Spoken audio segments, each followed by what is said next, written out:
Welcome back. How we doing, everybody? Welcome back to the Funker 530 live show. I'm Ronnie. I'll be your host for the last time this month. Technically not accurate, but at least for the next until the 24th.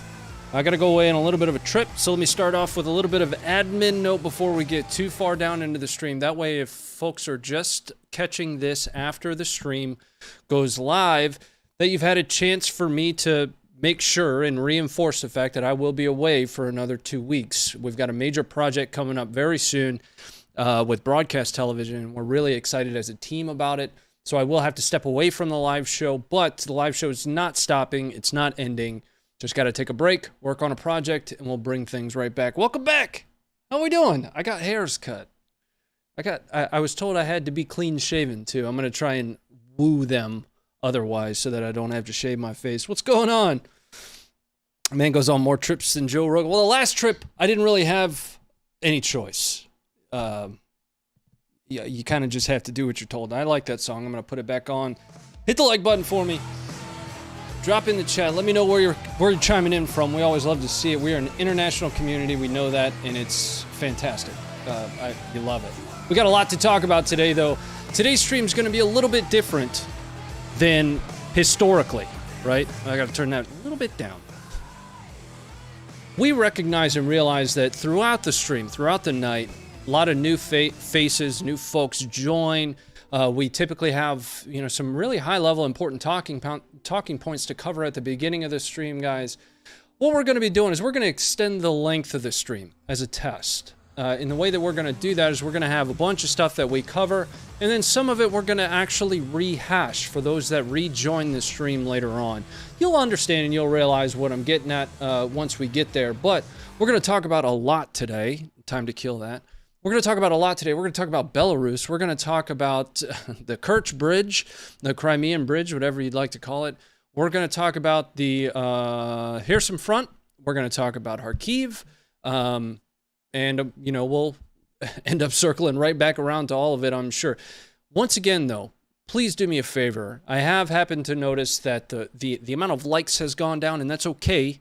That's okay. If you don't want to hit the like button, hit the thumbs down button. To be honest with you, that's fine. You're welcome to do that. But tap on it. Let me know in the chat that you're here. Welcome back in. London, Alberta, Canada. Supporting from South Korea, welcome in. Moscow, Slava Russia. What's up, Matube73? Africa invaded South Ireland. Notable. More Ronnie time. That was actually, I was chatting with Funker earlier today, and we were talking about, I see a lot of comments. He and I both. He's always out there lurking and watching. I see a lot of comments in the stream. What happened? What's going on? What are we watching? This has nothing to do with Belarus, or this has nothing to do with whatever the title says.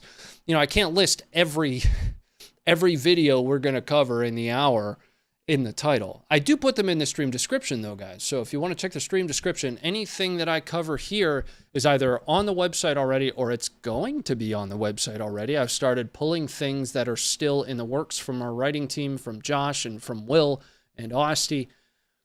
So everything that we cover on this show is in the stream description for you. If you miss a video or something, you don't have to rewind. You can scroll down, open that up in a new tab, come on right back here and tell me how much of an idiot I am. Up to you. But that's the reason we want to extend the stream a little bit. Always be transparent with you guys. It's really so that we're able to cover the amount of stuff that we want to cover and do it justice, or as much justice as I can do it. But I want to get started for the night. After I mention our sponsor. Tonight's sponsor is going to be AR500. They are our sponsor and partner. Once upon a time, I told you guys the difference between a sponsor and a partner. AR500, they are a partner of ours, and we are big fans of Armored Republic and everything that they're doing. I've got their new hybrid armor plate sitting right here. Any kind of armor that you're looking for. If you're into ceramics, if you're into steel, if you're into polyethylene armor, if you're into soft armor, they have all of those armor types available. I'm a big fan of companies that are making things, especially specific to defense of yourself, your liberties, and your family, more available to the masses. And Armored Republic is absolutely doing that. They have both NIJ certified and pending NIJ certified armor. All the descriptions of their armor will tell you where it is in its status. Their armor knowledge base is also really awesome too. This is off the top of my head. I don't have a teleprompter for these shows, guys. I am actually a fan of Armored Republic. You know, no matter what kind of armor you guys are looking for, they've got it available for you.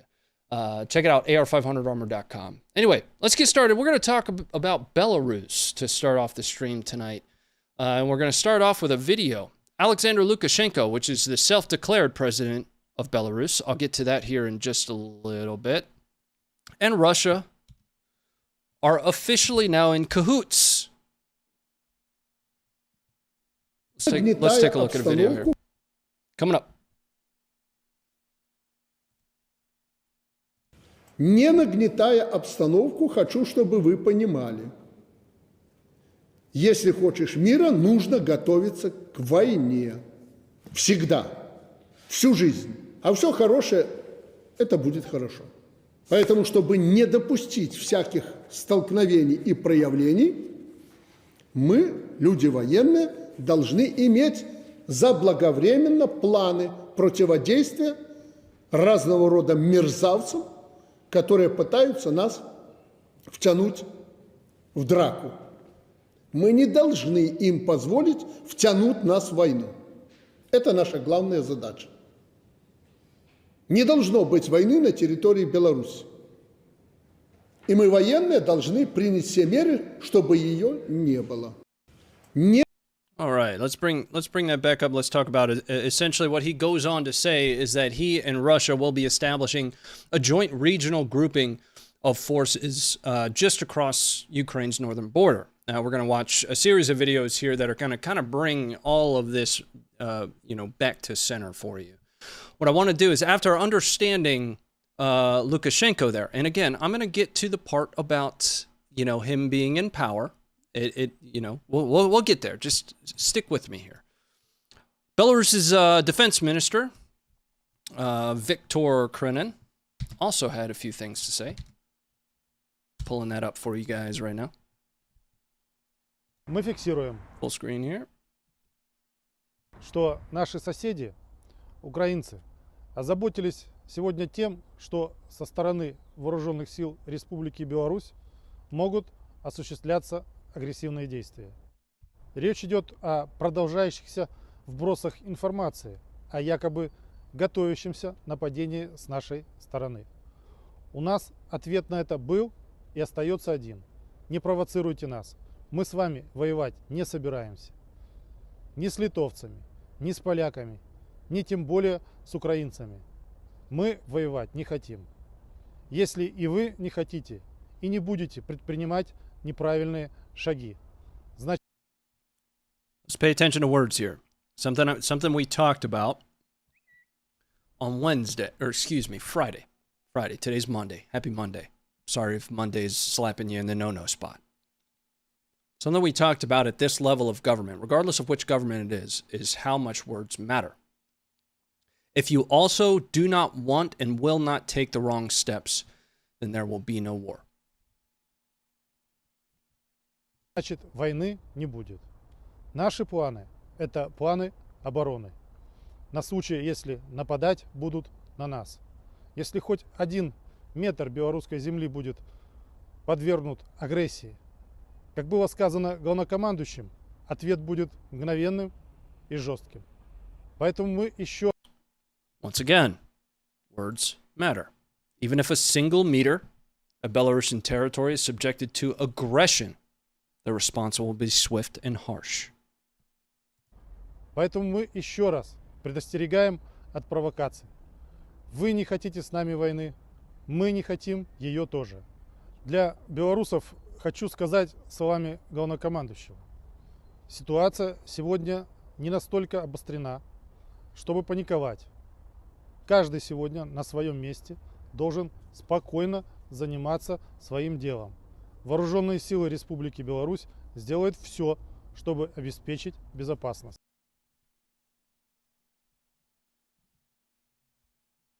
All right. So, two very senior officials in Belarus are speaking openly about, a deeper connection with Russia. It was always known that Belarus, to some degree, was supportive, and at least early on in the war, there were a lot of rumors that Belarus was actively engaged in the invasion of Ukraine. But Belarus is now overtly, very, very out front, stating that they are allying with Russia, and a buildup of Russian equipment is taking place in Belarus. Here are Russian tanks near Orsa in Belarus arriving on train.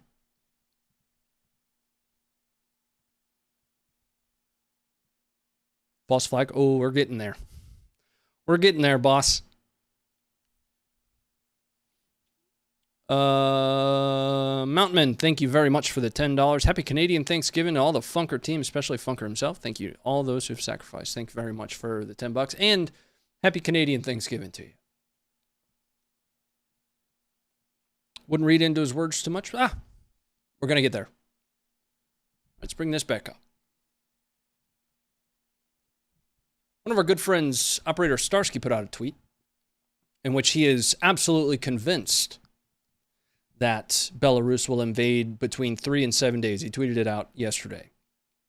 But I mentioned something earlier, that, self-proclaimed peace. For those that don't know, Aleksandr Lukashenko has been in power since 1994, since the office was created, the office of the presidency of Belarus, whatever it's actually called. He's been in power since 1994. There have been 6 elections. He's currently in his 6th term. First and foremost, if you mean to tell me that there have been 6 election cycles for Belarus, and there has not been a cultural shift or change that would warrant his replacement, I would have a hard time believing that. But in 2020, there were some extremely controversial elections, which caused essentially mass protests. Nearly the entirety of the West labeled them as fraudulent, not fair, not balanced. His opposing candidate, and she has a mouthful of a name. I'm not going to try and pronounce it. I can probably say her first name's Sviatlana. She claims that she won 60 to 70% of the vote. Now, she has weighed in on the situation for Belarus. Well, let's hear what she had to say.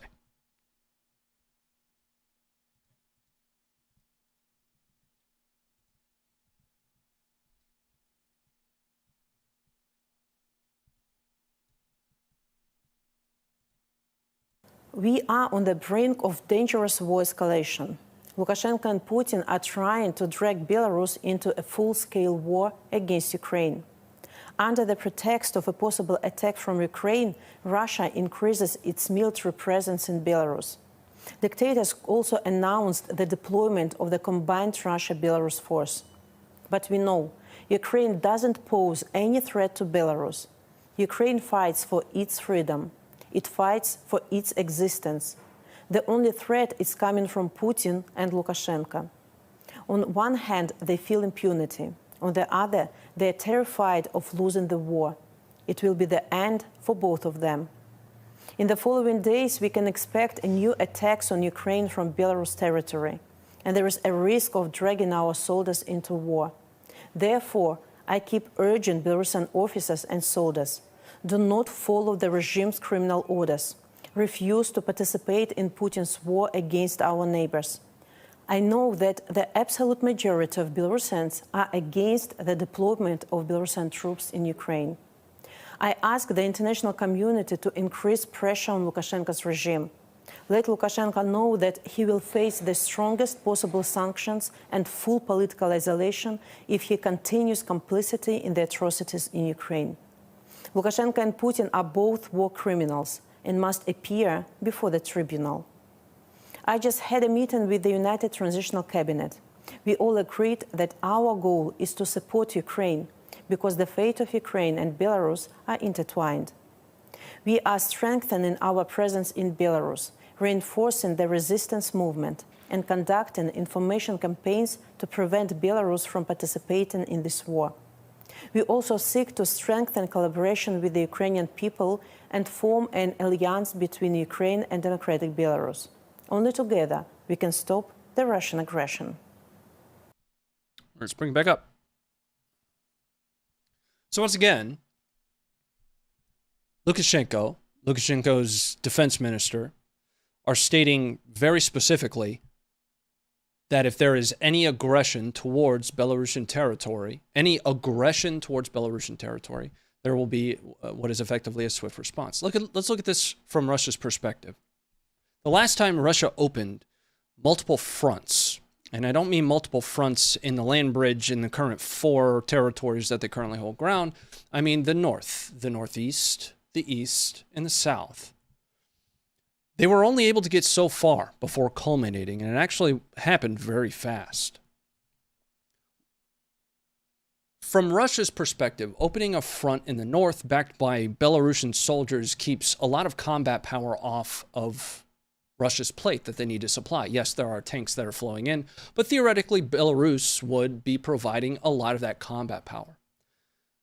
A lot of you might be wondering, well, what's Ukraine doing about this? Well, over the last couple weeks, Ukraine has been conducting exercises in the north just on the other side of the Belarusian border. They have dubbed these exercises Northern Storm. Let's take a look at that.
All right. So now let's bring this all full circle. What have, kind of the rest of the nations of the world said about this? Well, back in September, Poland issued kind of a warning to its civilians and said, hey, get out of Russia. Poland has done the same officially as of either today or yesterday. Reuters reported this originally, and effectively they said, if you're in Belarus, you need to get out right now. Whether or not, let's look at this from Ukraine's perspective. What value does Ukraine have in invading Belarus? Slim to none. Ukraine doesn't want that smoke. And it's not necessarily because it's potent smoke. It doesn't have to be potent smoke. Ukraine's already dealing with smoke. It's got 4 territories that it's trying to take back from Russia. So then we have to look at this from both sides of the coin. Why would it be that Russia, is beginning to supply arms and stack additional troops, according to a few reports that I've seen coming across on trains in Belarus? Well, if you guys recall how Russia originally invaded Ukraine, they started from Belarus.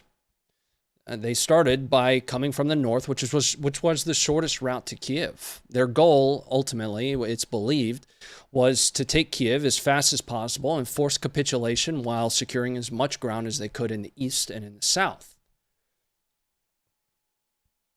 So, that's what I wanted to cover on Belarus. There are a lot of different angles that are happening here. Right, Lukashenko and his defense minister are essentially using words that would allow them to escalate in nearly any instance. There are drones that are flying, specifically the Iranian Shahid drones out of Belarus. If Ukraine strikes back against those things, not unlike they have done in Belgorod and other areas in Russia where munitions have been launched before, Belarus is essentially saying, with Russian backing, i.e. this joint regional grouping of troops, we will stand our ground and invade. There are those in Ukraine that believe that it is imminent. Like I said, Operator Starsky tweeted that out not too long ago. I haven't had a chance to talk with Operator Starsky in quite a bit. I want to check in on some of the support that's coming across, because there's been a lot of it already. Eagle Spurch, thanks for the $5. Ronnie, are you ready for the Greater Ukrainian Union? Belarus gets annexed by the blue and yellow. You know, once again, I don't think that that's smoke that Ukraine wants right now. I think their hands are full. Their counteroffensives in the east and in the south are going well. At least as well as could be expected.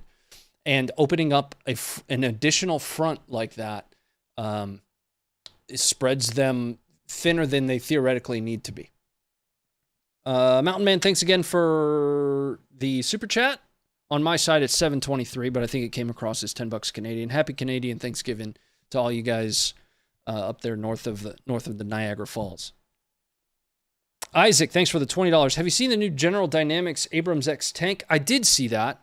I actually read an article over on the War Zone. I want to say it was. Why am I drawing a blank on what that website's called? Anyway, I read the article on it. It seemed interesting, quite a few upgrades from the SEP V4. But I mean, we're years out from that at this point. The Army, if I'm not mistaken, is currently fielding the SEP V3s that they just got in like 2017 or so, and then the SEP V4 is supposed to follow that on the original M1 Abrams. But I do also think it's interesting that they didn't move to like a 135. I'm not a tanker. I'm not like a large equipment guy. Never have been.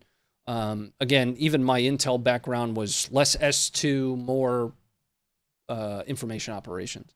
Thanks very much for the 20, dude. Catherine, thank you for becoming a member. Welcome. Norm, thanks for the $5. They're going to make salient in the north to give time to repair the bridge, possibly surround the northern Ukrainian force. Interesting. I'm going to check in on the chat here for a little bit.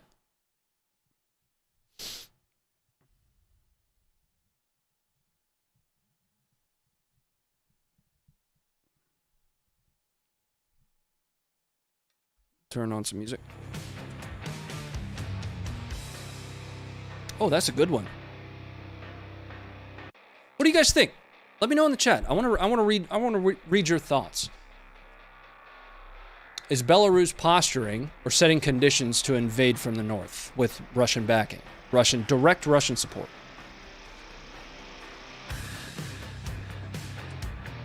Matt, thanks for the 361. It's all smoke and mirrors. Russia needs to relieve pressure on its front to get organized.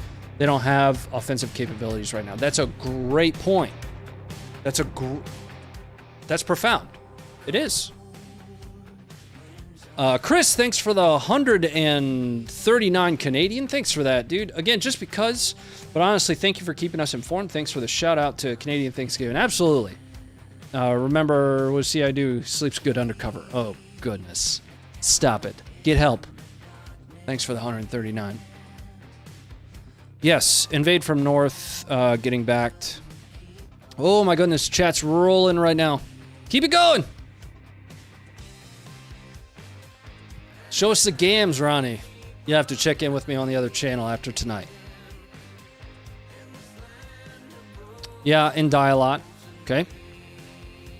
Bella who? What's the name of this song? This song is called State of Dystopia by Of Men and Wolves. It's one of my favorites by them.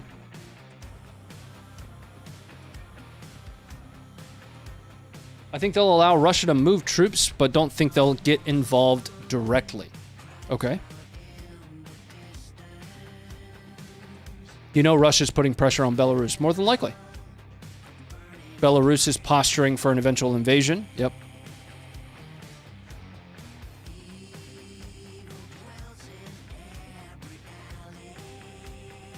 But if Belarus invades, won't NATO respond? Not necessarily. Not necessarily. It's no different than when Russia invaded. Right? I mean, they're still invading Ukraine. If Belarus invades Poland, then you have then you've got Article 5, and suddenly all of NATO goes to war. So Belarus doesn't want that smoke. That's not smoke they want. They're not that guy. And based on the current baseline, neither is Russia. All right, let's jump into the next thing I want to talk about. Since this happened Friday after stream, and I got a ton of messages on this one right after we ended the stream. For those that aren't familiar with what the Crimean Bridge is, or the Kirch Bridge, most of you should be familiar with it, but let me describe the Crimean Bridge for those that are unfamiliar. It's essentially the crown jewel of bridges for Russia. Putin himself led the first convoy across this bridge. It's the longest bridge that Russia's ever put together, and it effectively connects Russia with Crimea. I want to pull up a map for you guys here before giving away the big secret that's been way out at this point, but you never know. There could be folks out there that aren't tracking this. So we're going to go to understandingwar.org. This is the map that I like to use the most. And we're going to keep this one up anyway because we're going to refer back to it. Let's take a look at the Kirch Bridge.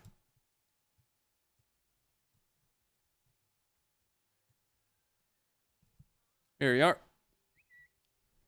So the Kirch Bridge effectively connects Ukrainian Crimea, that's what it is, with Russia. Well, the Kirch Bridge was on fire. It has since been reopened. This happened Friday evening for me. Technically, I was in bed. I want to say it was about 12:30 at night, and I just blew up with messages. You know, come join this chat. Come join that one. The bridge is on fire. The bridge is on fire. Let's take a look at, let's do a recap of some of that footage of the Crimean Bridge. From a tactical perspective, the significance of this bridge is effectively the Crimean Bridge is the lifeline for the entirety of Crimea for Russia. That is what, there's both a rail side and a vehicle side. It was attacked. Supposedly it was a box truck, and we're gonna recap some of that footage before getting into some of Russia's response footage, which took place today. Give me 1 second to get all that pulled up for you. By box truck, I mean a semi. Big truck. We're gonna see some footage here. This is CCTV footage of the explosion. Again, we're doing a recap for those that have not had a chance, or they might have been with family, away over the weekend, didn't check Twitter, what have you. We're going to bring this up for you right now. Keep an eye on this vehicle here.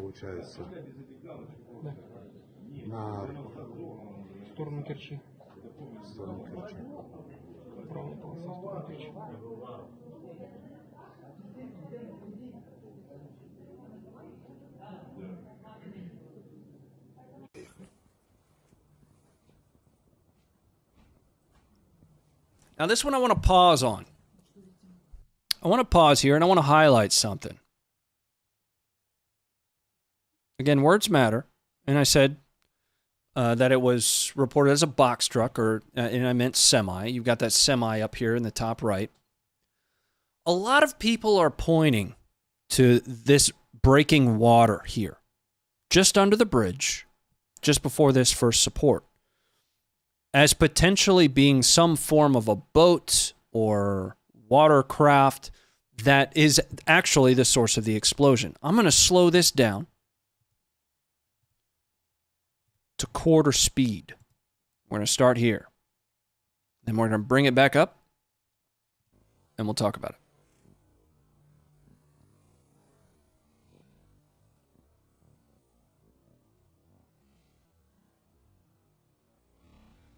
One more again.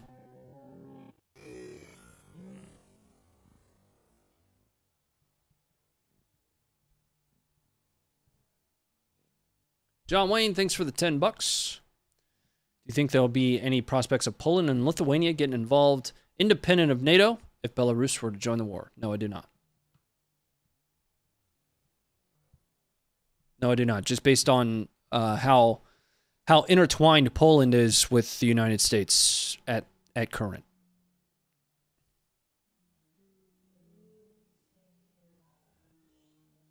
All right, let's go back to full-time speed, finish watching this, and then we'll bring it back up. We'll talk about it.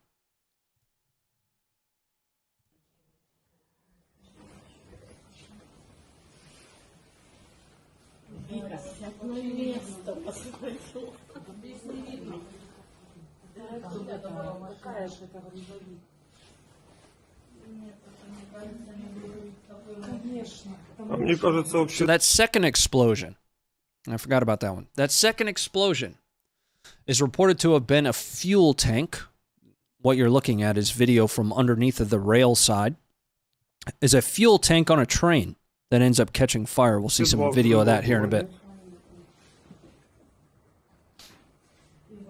Просто если бы это была ракета, она бы и этот задела, и второй мост. В любом случае.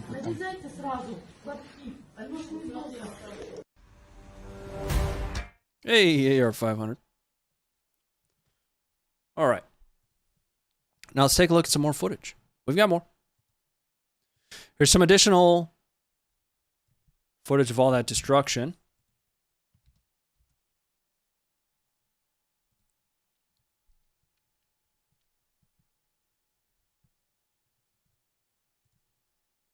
Coming up for you guys now. This is more of wide-angle shots of the bridge immediately following the explosion.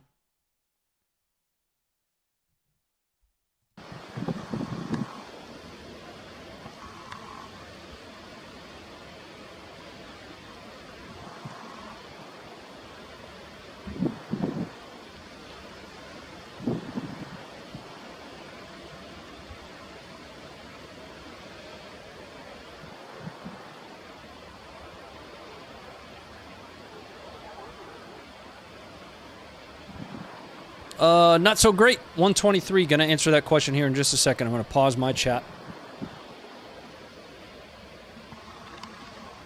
Matter of fact, I'll field that right now. Yes, they did.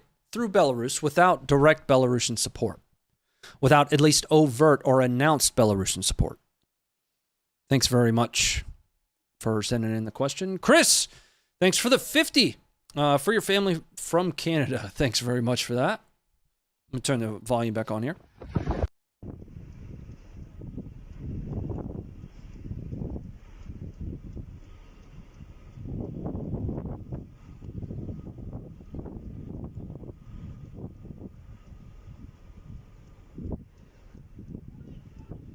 Bobby, thanks for the 5.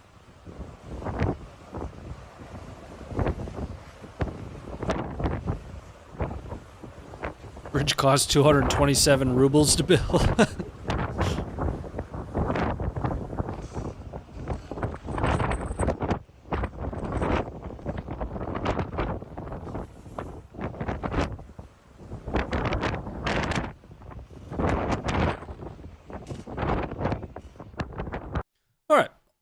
I want to bring this up, and I want to mention a couple things, right? I see the comments, the questions, you know, who done it? Well, I actually got into a back and forth with Will earlier today. Will from our team, right? We were just red teaming each other as who done it. And there's really there's two trains of thought, right? On the one hand is that, of course, Ukraine did this. They've been talking about doing it. Russia has called it a covert operation, not unlike a lot of those attacks that we saw into Russian-held Ukrainian Crimea. But I raised a second thought, without any basis behind it, is what's the potential that something like this could have been done from internal? And here's my thought process behind that. And this isn't what I'm suggesting I believe. I like to red team things. Think about, an opposite perspective. Putin has been receiving a lot of backlash on his invasion into Ukraine, especially, inside of Russia. We've seen a lot of footage of protests. The mobilization hasn't gone well from a populist reception perspective. What's the possibility that Putin himself has directed something like this to warrant an escalation to essentially win his populace back over for him choosing to continue pressing forward on the gas pedal? I'm not entirely sure. I'm not suggesting that that's exactly what I believe. I think there are a lot of questions about this. Now, that being said, the Ukrainian SBU did, for all intents and purposes, kind of indirectly take claim for this.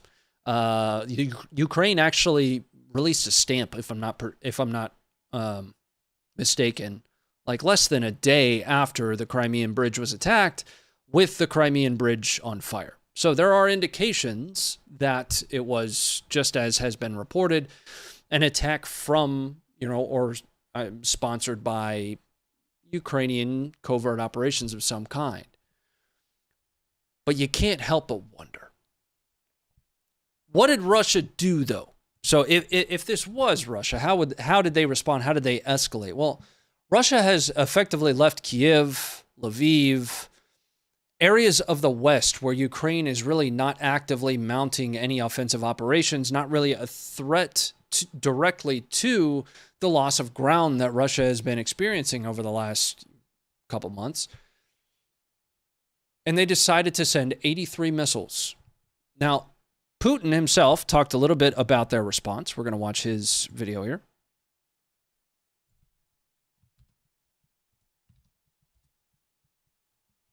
Here's what Putin had to say on the strikes in Ukraine today.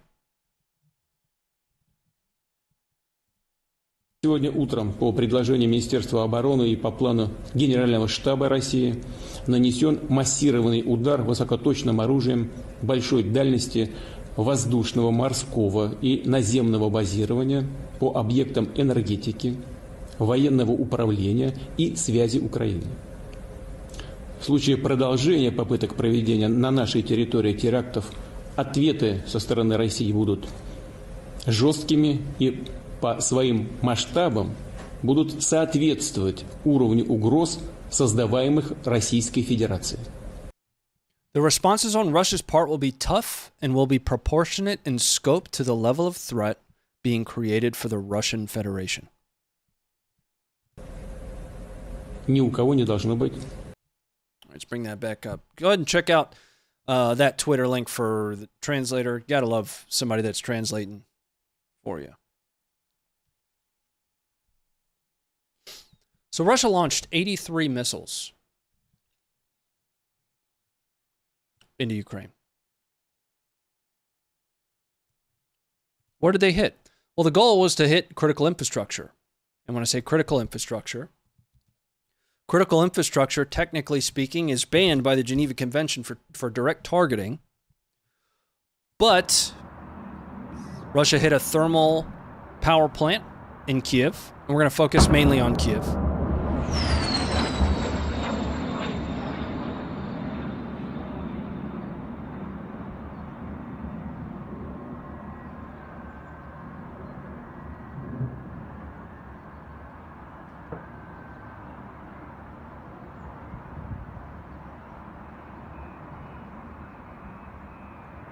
Kiev. But they also hit other stuff that's critical.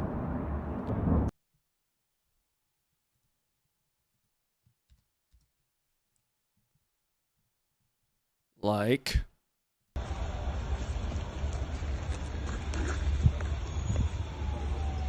this f***ing playground.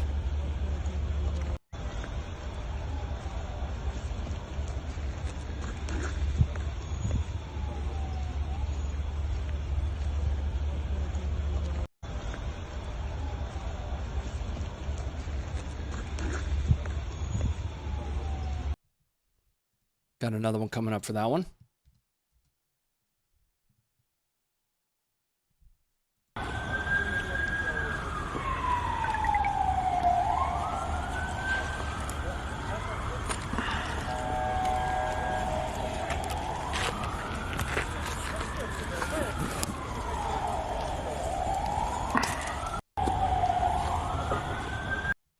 But what about those pesky pedestrians?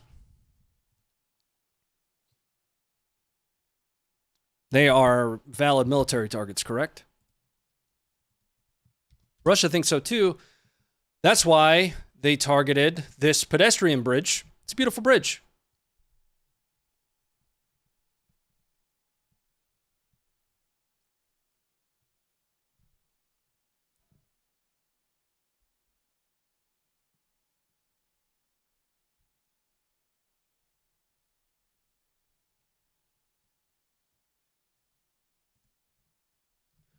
You want to know what the worst part is?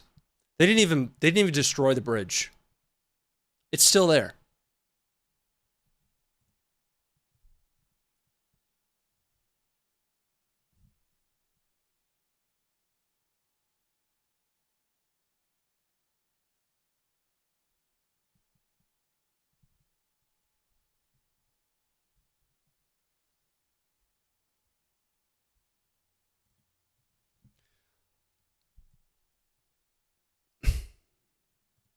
I'm going to give you another one. I'm not going to describe this one for you. You're just going to watch it. All right. But this is very real. Very real. Coming up for you guys now. Бачила, як летить ракета, і я почула це.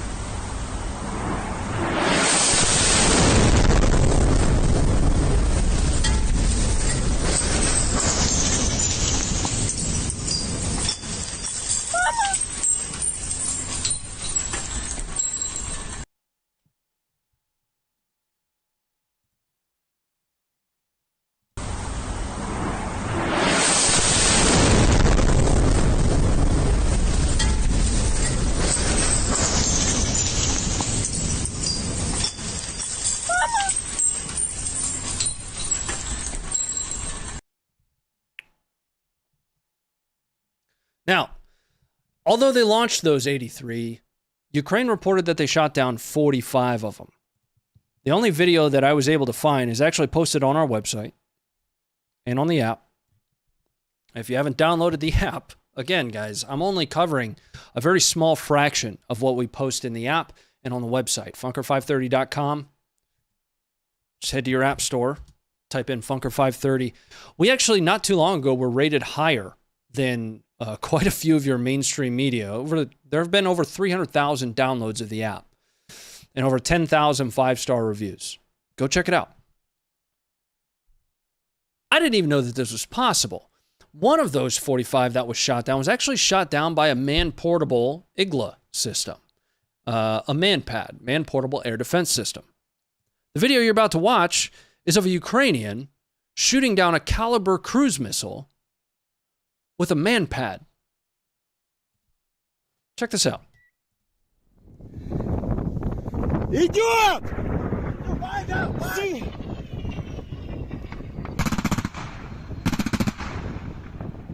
No, I don't know why they're shooting at it with AKs. Ваня, давай! Давай, сука, падай! There it is, right there.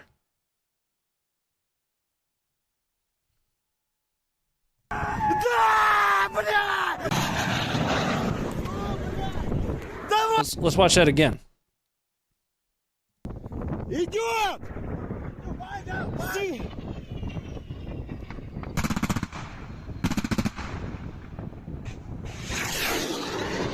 Ваня, давай! Давай, сука, падай!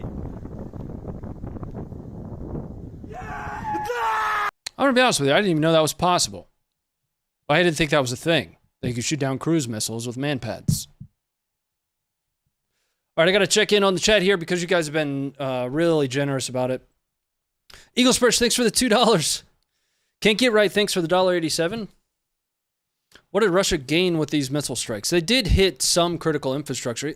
Again, the problem with hitting critical infrastructure, though, is it's, once again, a war crime, right? So what Russia actually ends up gaining from that in the long run, subject to how accountable they're held at the end of all of this, is slim to none, right? They did hit that thermal power station. They did hit other areas of military significance. But along with those, again, they hit a playground and a pedestrian bridge, right? Maybe the pedestrian bridge was supposed to be a morale thing. I don't know, but it didn't even destroy the pedestrian bridge. Like it wasn't effective. Thanks very much again. Mark, thanks for the 557. Enjoying my evening on here as always here in the UK. Thanks for being here. We appreciate it very much, man. I'm just one small part of a larger team of folks that are really just here to try to collate all this footage for you in one spot. If you don't have the app, again, and you don't have the website, especially while I'm away doing, all of those things that I talked about earlier, get it, because it'll allow you to stay connected. You'll be able to check the analysis and write-ups from Will and from Josh directly. Thanks again for the support there. Jedi Master, thanks for the $1.99 bridge attack. New footage shows missiles hit it. I saw that footage, and I purposefully didn't show that footage today because it was kind of single source footage, right? There are multiple sources now that have talked about this truck. That being said, that is a narrative and a line that I am keeping an eye on, right? If you're talking about the night green colored footage, we are tracking that. Binary, it's 00101110. Thanks for the $10. If Ukraine gets top-notch air defense, isn't it possible they could down a nuke if Russia launches it? Theoretically, yes. Doesn't seem like it's as easy as pushing a button like people make it out to be. So what Mr. Binary is talking about here is President Biden had a call today with President Zelensky and promised next generation, or at least current generation, capabilities for air defense. There are already a minimum of 4, if not more, NASAMS that have been promised to Ukraine. Though those aren't supposed to technically arrive until sometime later this year, if I'm not mistaken. Nobody's perfect. So those could theoretically be what he is referencing there. There might be something else. If there were any time for an argument, and this isn't necessarily air defense capability, but if there were any time that one could make an argument for ATACMS, for the HIMARS, and for the M270s that have been provided by NATO partners, now's probably it. Now's about that time. If Russia is using, tens, dozens of caliber cruise missiles, and that 83 also includes loitering munitions. I didn't mention that, but that's important to understand, is those loitering munitions, those kamikaze drones, are also what are being used in that 83. But if Russia is now using caliber munitions once again to target well beyond the forward line into Kiev, into playgrounds, that's kind of a justification for ATACMS in my mind. Let's jump to our footage that we've got for here, son. We've got somewhat for those of you that have been a 50 cal gunner, you're going to kind of cringe at this. Take it for what it's worth. Josh, in the analysis, I'll give you guys the link to this one directly, passes along some guidance. Josh is a Marine infantry machine gunner. All the experience to be able to pass along that guidance he would need. Let's take a look at this. What we're going to see is a 50 cal being used in the Kherson front by Ukrainians.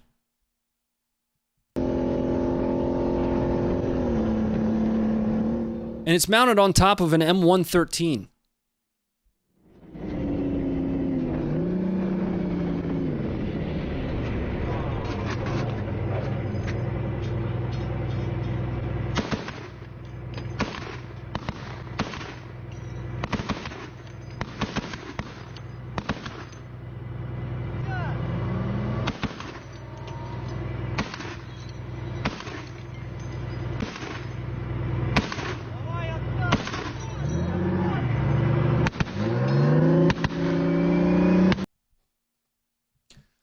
He needs to let that girl eat.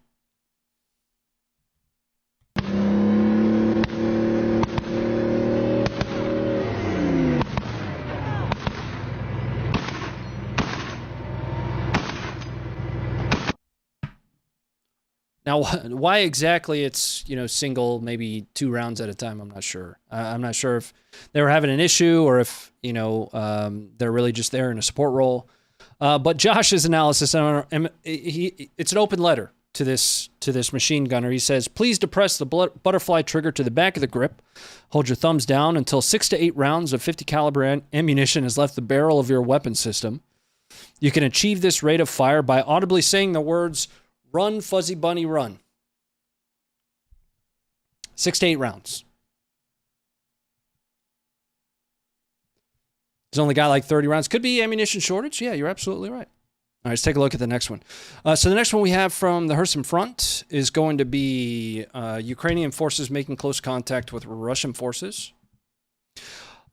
Once again, I'll kind of raise this. I don't tend to find a whole lot of geolocation information for the Kherson front. I find more of that for Kharkiv, for the east, the counteroffensives in the east, but less so for Kherson. This one's coming up for you now.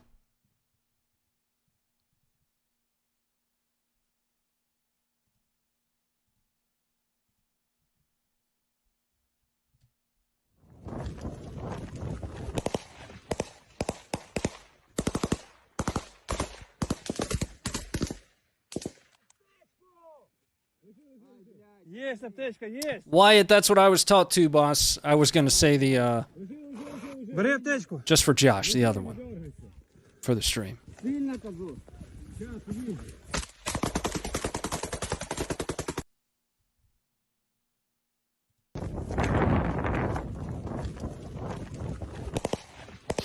Recon by fire. So, if I'm not mistaken, from that same uploader, we have seen recon by fire type videos before.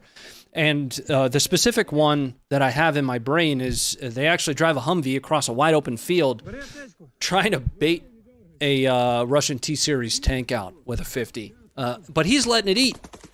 He's getting it with it. But maybe. Maybe. Marcel, thank you for the $4.99.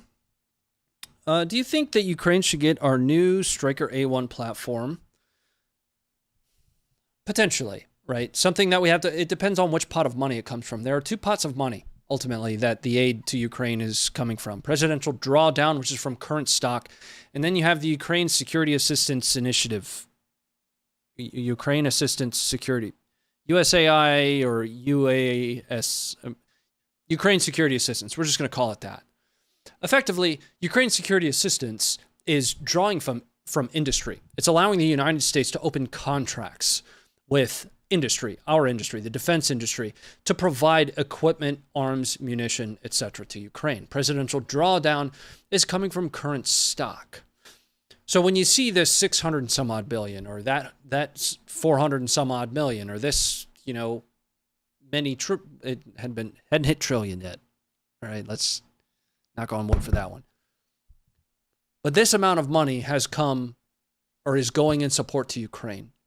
You need to pay attention to whether or not it's presidential drawdown or Ukraine security assistance. 2 very different things, right? Impacts us, the United States, differently. Now, that's not to include other, NATO allies and NATO countries. Following exactly what everybody is providing is a multi-individual gig. And there is a video that I've been working on trying to collate everything that has been provided to date. I've already done one video on everything that has been provided by the United States. At the time, it was about $16.9 billion worth of military arms. That's not to include service type contracts, things that are not specifically military aid. But I'm working on trying to collate enough information to be able to say this is around about what's been provided by everybody. They're in, for example, they're in the 40 plus for, MLRS, the M270, as well as the M142 HIMARS, right? But the M270s have come from, multiple NATO allies. So being able to, pin down exactly how much has been provided just takes time. Let's jump into, a couple more here. T-Bone, thanks for the $2. Fork Rider, thanks for the 505. GP, thanks for the 5. John Wayne, thanks for the $5. Does the Funker 530 team skim through Telegram? We do. Yep. I know both Ukrainians and Russians post on there with good followings. Yep. We sure do. All of us have Telegram. GP, thanks very much for becoming a member. Eagle Spurch, thanks again for the $2. Phil Tatham, thanks for the 11.15. A lot of bots in here tonight, Ronnie, for the shave kit, bud. Thanks, dude. It's all right. Don't feed the wildlife. The mods should be out in force. Mods, slap them in the no-no if you have to. It's fine. Your freedom of speech protects you from prosecution, not from, being weird in the chat. Let's jump into the next video that we've got here. We're going to move into their counteroffensive, in the east. This one's kind of a nutty video to watch. I actually engaged with our Discord community before we found a translated version for some support in translating the original, which was provided. It's a great community that's in there, that's talking about a lot of this stuff. We are monitoring that. Video's coming up for you here. What you're going to see is a wounded Russian tanker that's trapped under some rubble. Well, I shouldn't say tanker. More like an armored vehicle crewman that's trapped under some rubble on the top of his tank. He's going to be asking this a Russian wounded, is going to be asking this Ukrainian to basically end it, for him. Let's see what the Ukrainian does. Это кто бросил? Кто бросил гранату? Наши бросили? Вы что, на приколе? Нет, за чисто, за углом. Назад. Еще один едет. Ракету готовь.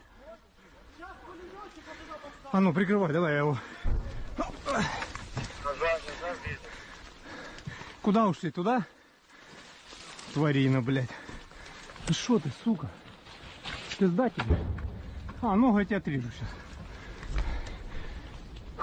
Так, пацаны, надо один, чтобы со мной прикрыл с огорода. Слушай, добей, а. Блядь, легко нахуй. Страшно? Добив? Не. Давай, залезь туда, прикрой меня с огорода, я его вытащу. Мы ж, сука, не вы, долбоёбы. Что? Так, мне надо прикрыть, оттуда прикрой. Давай, я наверху. Сука, пидор, где оружие, блядь? Там. Где там? Хватит. Прикрывай, держи сектор. Мотовый. Сука. Давай, прикрывай. Куда ранен? Тварина, куда ранен? Откуда сам?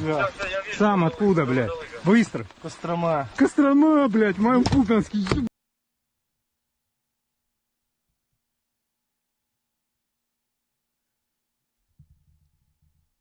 I want you to listen to something.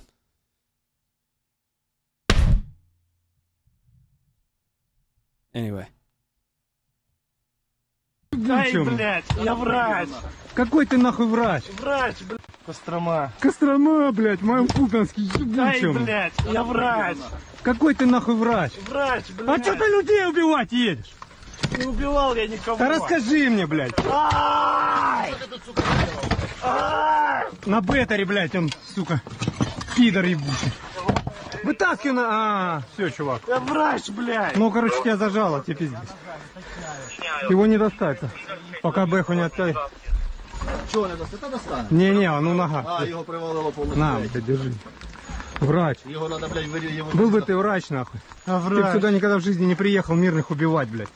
Долбоёбин. убивал я мирных. Да расскажи мне, сука, сказки, ты на бетаре здесь, блядь. С оружием, нахуй. Руку показывал, блядь. All right, let's bring it back up. Saw a couple comments. Oh, beating injured soldiers so while he's helping him out from under the rubble. Relax. Stop it. Knock it off. All right, let's take a look at the next one that we've got here. But he did hit him in the face with that plate. And if I'm not mistaken, the 6B whatever that Russia wears is steel armor. And although there was a video released not too long ago of this stuff being just absolutely flimsy, you just shoot right through it, steel armor is not light. So not only did his plate carrier hit him in the face, then he got booped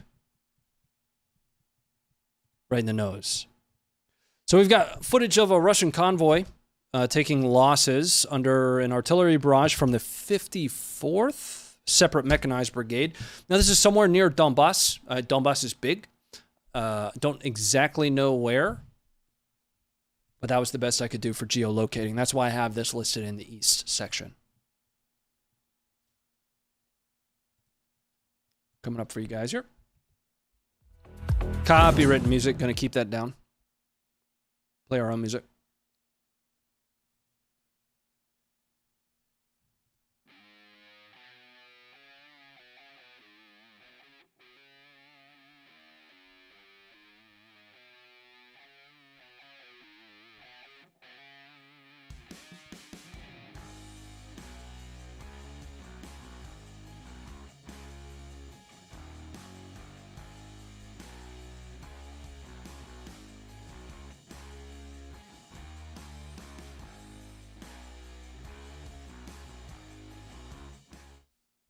Coming back up. This next one's about to be a little bit not safe for work. So discretion is advised. One of the penchants of Funker 530's platform is under a lot of circumstances, there are going to be things that you watch here and on our app and website that you otherwise probably wouldn't catch on mainstream media. And the reason we do that is it's important for people to understand the brutality of war. Our entire team is made up of veterans of foreign wars. Each of us have spent time overseas, everywhere from Africa to Afghanistan. And this next one, kind of lives by that. It's not going to be easy to watch. Discretion is advised. But what you're going to see is a Russian foxhole near Bakhmut being targeted by, once again, drone-dropped munitions. Now, the only reason... So we've seen a lot of this footage.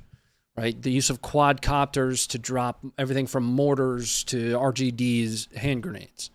And the only reason I wanted to cover this one is Josh makes a great point in the analysis section of this one.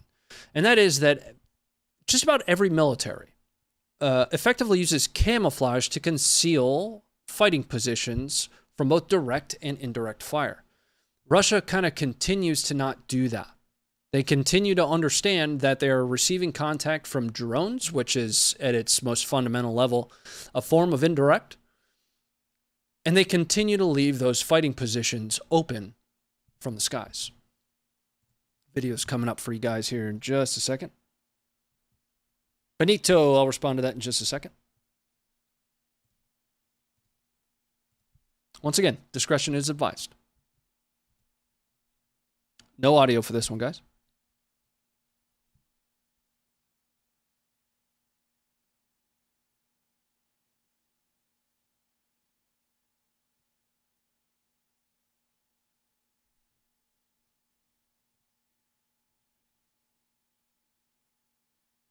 I'm going to be honest with you. The first time I watched this and I saw the dangly thing, I thought it was fake. And then my brain, my dumb brain, had to process what it was I was looking at. Anyway, there you go.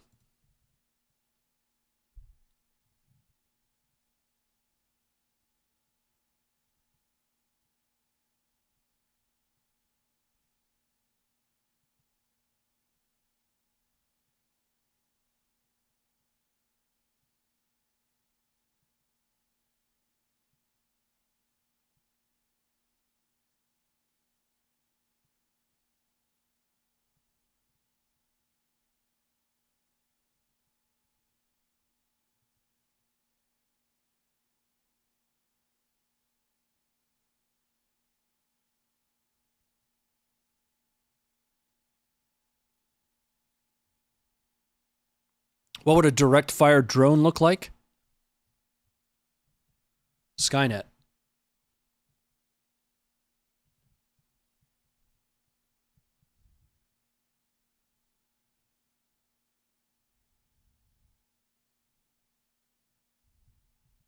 All right, coming back up. The very last one I wanted to take a look at was reported HIMARS usage to support the counteroffensive in the east. Once again, pronunciations are not really my forte, but this is Makiivka, which is in Luhansk.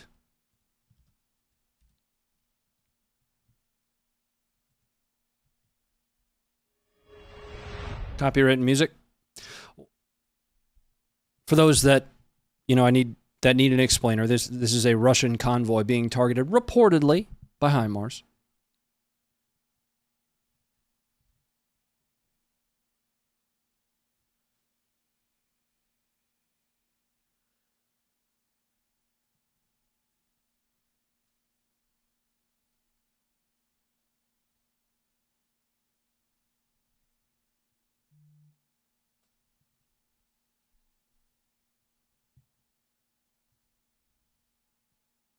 Pronounced Makivka. Thanks very much, Lil Payne. Appreciate that. Benito, thanks for the $3. Honestly, does Ukraine have a chance of victory? That's a loaded question. And what I would say is both yes and no. Ukraine, with Western support, has shown a propensity for being able to push back on the Russians, at least the amount of Russian combat power that they've aligned against the special military operation. I mentioned on our stream on Friday that the state of Ukraine, as it was currently known prior to Russia's invasion, was probably the last that we will ever know it in that state. And what I mean by that is I think that there's going, personally, kind of a dartboard response here. I think that there's going to come a point where Ukraine continues to take back ground until their counteroffensives culminate. The culmination of an offensive or counteroffensive is essentially the point that you get to where continuing further presents higher risk than what is feasibly sustainable, right? So there's more risk for you continuing to press your offensive or counteroffensive than what was gained. So at some point, Ukraine's counteroffensives are going to culminate. And at that point, Ukraine will need to reset conditions for counteroffensives anew, subject to where Putin decides to escalate next. I think that there's going to come a point where Ukraine will have to capitulate to some degree. What that point is, I'm not sure. I would like to see Russia leave Ukraine, personally. We've talked over the last few streams quite a bit about the challenges with referendums and annexation. I personally am 100% against Russia's invasion in Ukraine. There's really no reason for it, whether or not you could even make the argument that NATO continued to expand. Ultimately, it doesn't warrant an invasion of another country. Winning is subjective, though. Right? What does winning mean? Does winning mean offensive operations have stopped and that Russia essentially kind of recedes to the pre-held 2014 territory? Or does winning mean that Ukraine has expelled Russia from the entirety of what the international community considers to be Ukrainian territory? I don't know. Only Zelensky knows. Let's jump into the next one. So we're moving into our unknown location footage here. The next one that we've got is from a Shtugna P remote operator station. This is a Ukrainian, for those that aren't familiar with the Shtugna, it is a Ukrainian-developed weapon system. Ukraine is actually pretty good at developing their own weapons. Have you guys seen the Alligator? That big-ass sniper rifle? I mean, the thing is like twice as tall as I'm average, top to bottom, first of all. But I'm like 5'10" or so. And that thing just looks like it came off the top of a tank. Google that. Ukraine Alligator. Anyway, what we're going to see here is a Shtugna P targeting a Russian infantry fighting vehicle. And on top of this infantry fighting vehicle is infantry.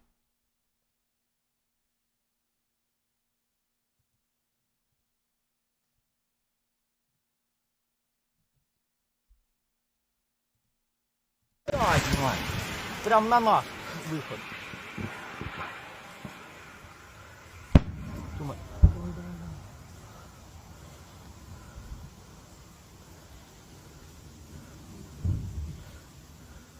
На нахуй! Гори!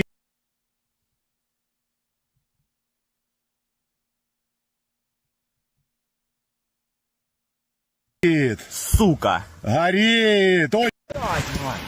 Прям на наш выход.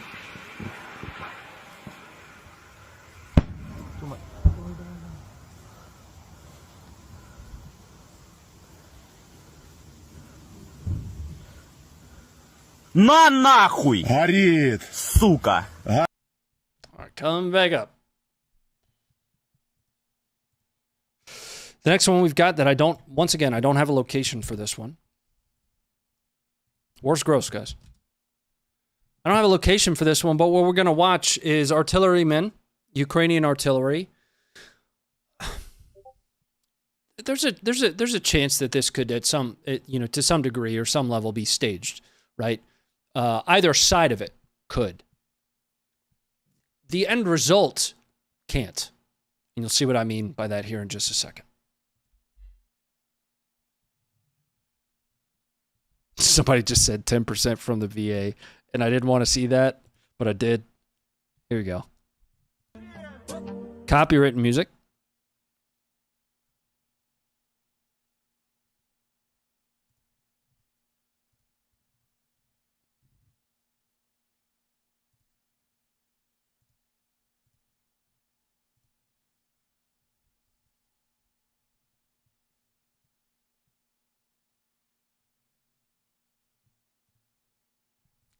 All right, coming back up. Not going to stay on that one too much. The last one that I don't have a location for here are Ukrainian infantrymen maneuvering under fire. So they're maneuvering under fire to attack a Russian position. Once again, don't have a location for this. So if you guys happen to know where this takes place, there's a couple towns in here that those that might be a little bit smarter on it could be able, theoretically, to geolocate it. I'm not a squint. Let me know. Always interested. Coming up for you guys here in 5 seconds. What's up, chill kid? Yeah, he established the Ukrainian branch of his unit. It's now a permanent location or posting for his team.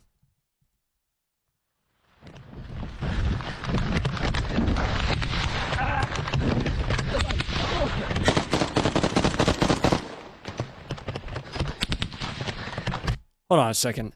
Imagine almost getting smoked by your buddy while you're maneuvering under fire.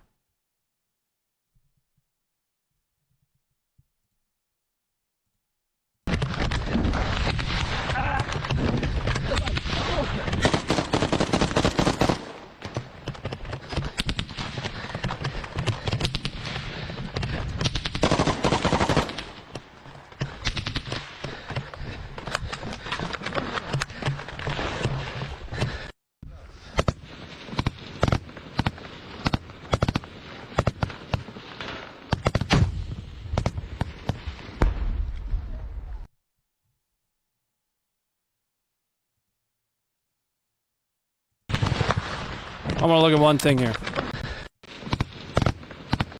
Now that AT-4 is interesting.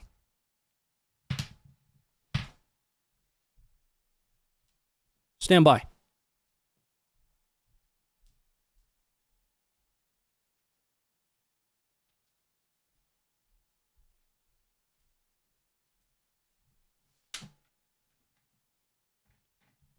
How come his has a Picatinny rail on the front of it and mine doesn't? That's not fair. His has a rail on the front of his where you could put like an optic. Look.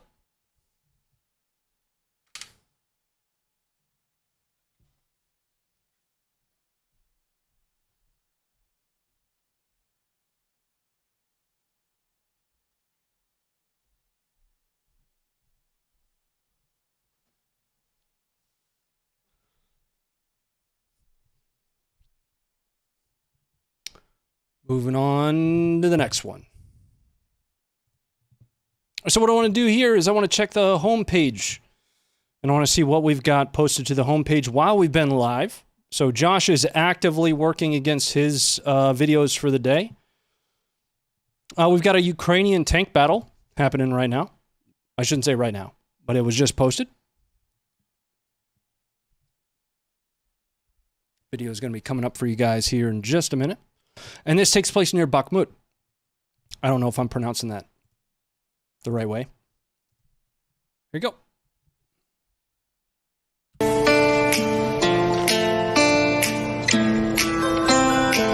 That's copyright. Gonna take that down.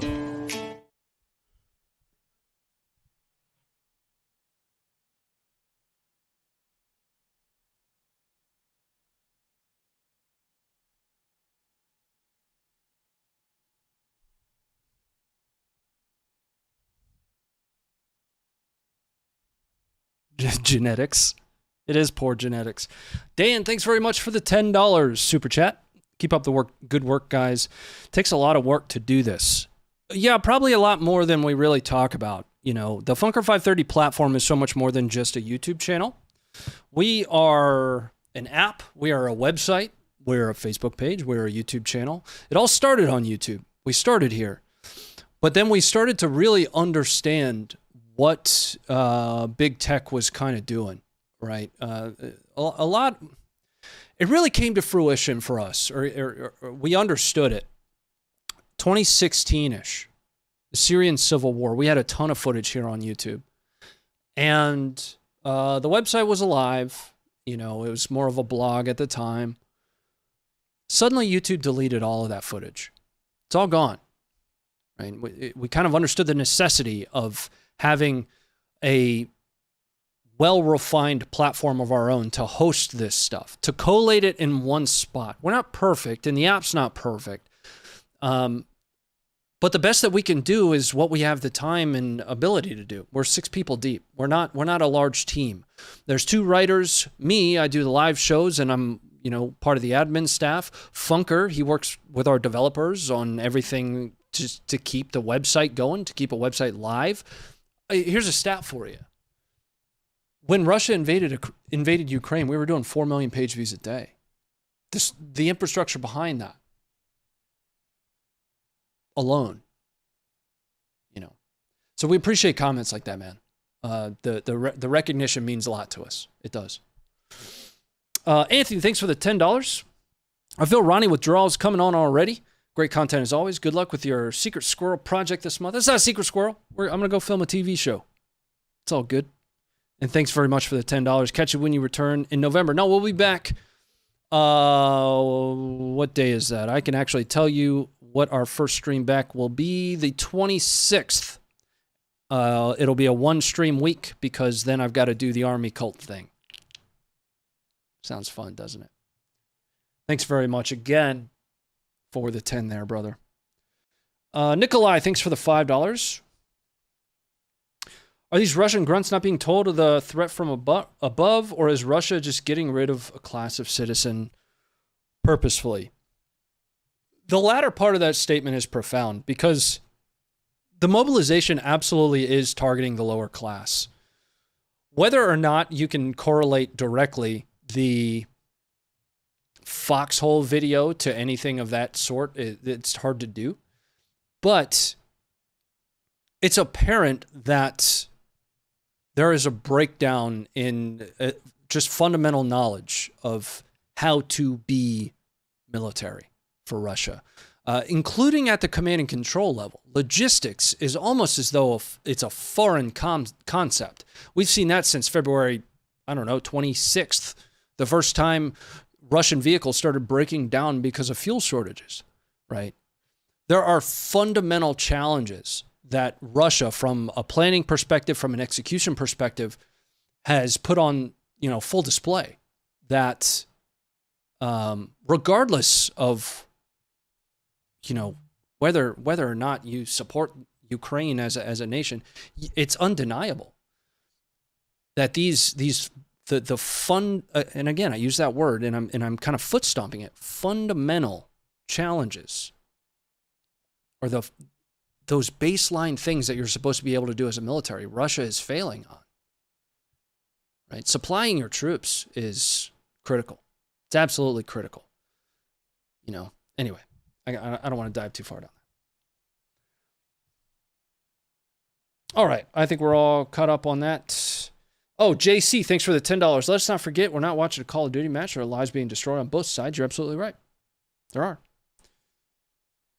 here we're watching it like it's a Friday night football game. That's not the purpose of this. You know, the purpose really of this stream, and, you know, there are times that we laugh, times that we're very serious. And for those that have been here since we started this stream, you guys know that, right? There are times that we talk about what these Russian conscripts are having to go through, right? I feel for these guys. They don't want to. We've got folks braving the Alaskan waters to cross into the United States because they don't want to go fight in Ukraine. They don't want to, but they're being forced to. And if they don't, imagine what's being held over their heads, right? Now, there's another side of that coin, that there are Russian soldiers in Ukraine doing some really bad shit. I mean, they're chopping people's balls off. I watched that video. You should too. We're not posting that one. There is a line. You're going to have to go find it. Anyway, what I want to do is I want to circle back here.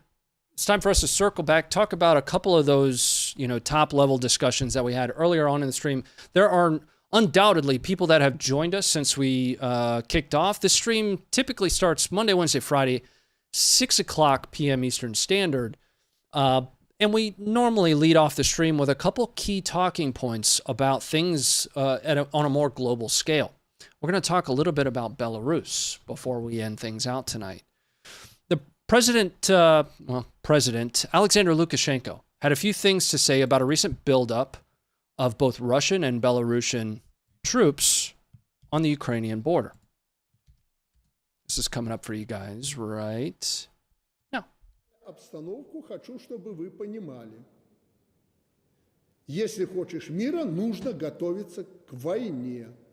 Всегда. Всю жизнь. А все хорошее, это будет хорошо. Поэтому, чтобы не допустить всяких столкновений и проявлений, мы, люди военные, должны иметь заблаговременно планы противодействия разного рода мерзавцам, которые пытаются нас втянуть в драку. Мы не должны им позволить втянуть нас в войну. Это наша главная задача. Не должно быть войны на территории Беларуси. И мы, военные, должны принять все меры, чтобы ее не было. Не нагнетая обстановку, хочу, чтобы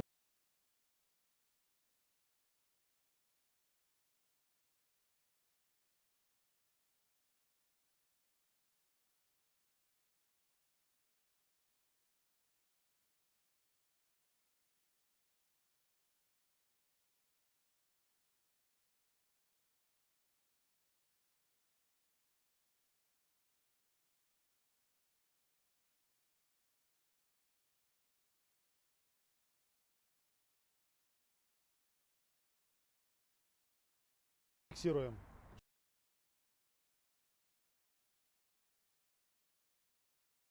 Что наши соседи Oh, I'm muted, guys. My bad. What's up? озаботились сегодня тем, что со стороны вооруженных сил Республики If you can't tell, I'm really good at могут this. осуществляться I'm so агрессивные terrible. действия. Whatever.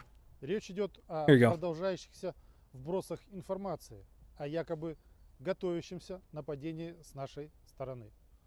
У нас ответ на это был и остается один. Не провоцируйте нас.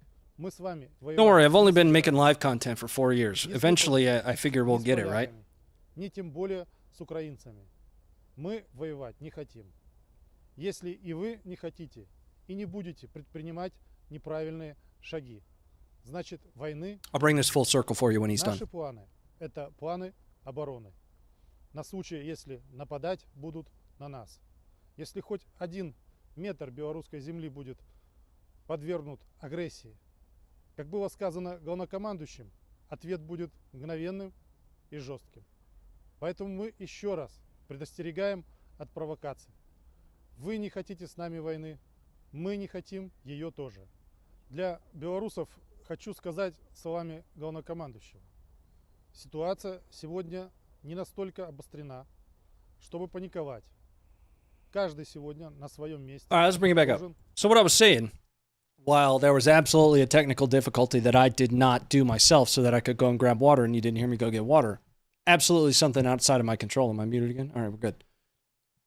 is effectively, Lukashenko goes on to say that Russia and Belarus are establishing a joint regional grouping of troops right on the Ukrainian border to the north. This that you were just watching is Belarus Defense Minister Vikror Khrenin. And I was explaining at the time, again, Skynet muting me, that I'm really good at pronunciation. So, what has that resulted in thus far? Well, there's been videos shared around online recently of T-70 series tanks, T-72 specifically, of Russia's, moving through Orsa in Belarus. For those that are not geographically inclined, Belarus is immediately to the north, right? There's always might be one, guys. Belarus is immediately to the north, and Russia used it as a launching point early on, February 24th, to essentially have a fast track to Kyiv. Now, a little bit about Lukashenko. Lukashenko's been in office since 1994. 1994. Can you imagine a U.S. sitting president since 1994? From cultural change, from policy, from a policy change perspective, do you think that 1994's policies are still applicable today? No. So, first of all, when I used air quotes on Lukashenko as president, he's essentially self-proclaimed president along with his supporters. In 2020, the sixth election cycle that they've had since the designation of the office of the presidency of Belarus, whatever the hell they call it. This is the sixth iteration since he took office. But in 2020, they had another election, and his opposition claimed that she took 60 to 70% of the vote. Nearly the entirety of the West claimed that it was a fraudulent election. I almost said erection. That it was a fraudulent election, that it was not fair, it was not balanced. But here's what she had to say about all this. Her name is Sviatlana.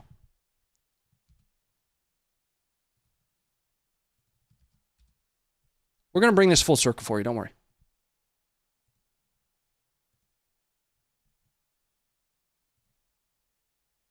We are on the brink of dangerous war escalation.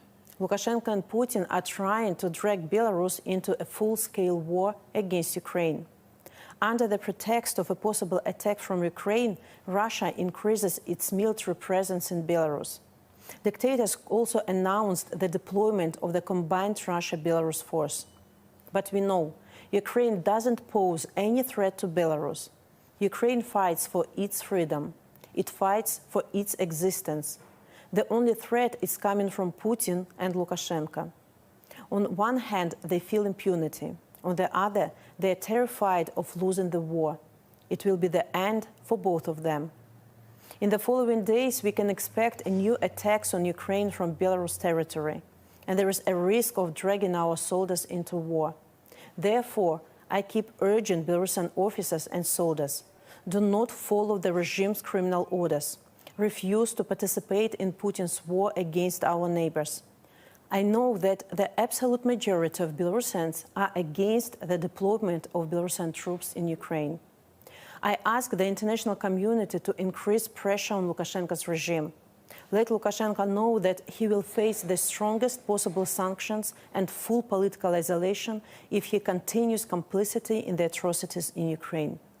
Lukashenko and Putin are both war criminals and must appear before the tribunal. I just had a meeting with the United Transitional Cabinet. We all agreed that our goal is to support Ukraine because the fate of Ukraine and Belarus are intertwined.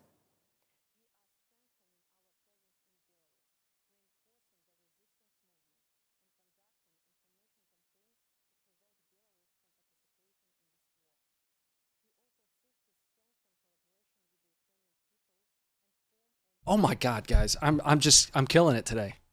Today is just one of those days that everything is going so well at the end of it, you have extra beer to make it all better, I guess. Here's the point of all this. And I keep muting myself. Skynet keeps muting me so that I can have a sip of water We've been live since 6 o'clock. The point of all this is you have to look at it from two sides of the coin. Belarus is claiming that they are under imminent threat of Ukraine invading Belarus to the north. And you have to look at that, and you have to examine that side of the coin for a second and think, why would Ukraine split their force? Why would they purposefully open an additional front? That's not smoke that they want right now. They're dealing with smoke. And it's not that that's not smoke they want because it's Belarus and it's powerful smoke. That's not what I'm saying at all. I'm saying that it's unnecessary smoke. It's not necessary. They're already dealing with trying to take ground back in 4 oblasts as it is. So first and foremost, when I look at Lukashenko's statement, essentially saying that they feel threatened that Ukraine is going to invade Belarus, I have a hard time believing that. Then you got to look at it from the Russian side. Where does Russia benefit from Belarus officially entering the invasion of Ukraine? Well, right now, Russia has been pushed back quite a bit of ground in both Kharkiv and in Kherson in the south. They have lost more ground at this point than I believe they have taken. I don't have specific stats on that, but if you were to look at the total the culmination of their initial invasion, leading all the way up into nearly into Kyiv, the ground that Ukraine has taken back is quite a bit. Russia is on the back foot at the moment. I don't watch mainstream media. I don't have time to. I wish I did so that I could see what they were talking about. These are personal observations of mine. So Russia effectively needs to amass combat power. Russia tried using a mobilization. Last Friday's stream, if you guys haven't had a chance to watch that, we examined that mobilization, right? We took kind of a deep dive look into the situation surrounding it, who's getting mobilized, the populace's response to that mobilization, and it's not going well. So from a combat power generation perspective, Russia needs a shot in the arm. If Belarus starts to throw its weight into an additional front in the north, that is extremely valuable to Russia. It's extremely valuable. Now, you might be asking yourself, Ukraine's having a hard enough time elsewhere. How would they respond to that? I'm not entirely sure, but Ukraine is at a minimum trying to project their ability to maintain multiple fronts beyond the south and the east. Ukraine just got completed with an exercise called Northern Storm, which took place right on the border with Belarus and Ukraine. I'm not going to mute myself. I'm going to drink my water, and I'm going to leave that button alone.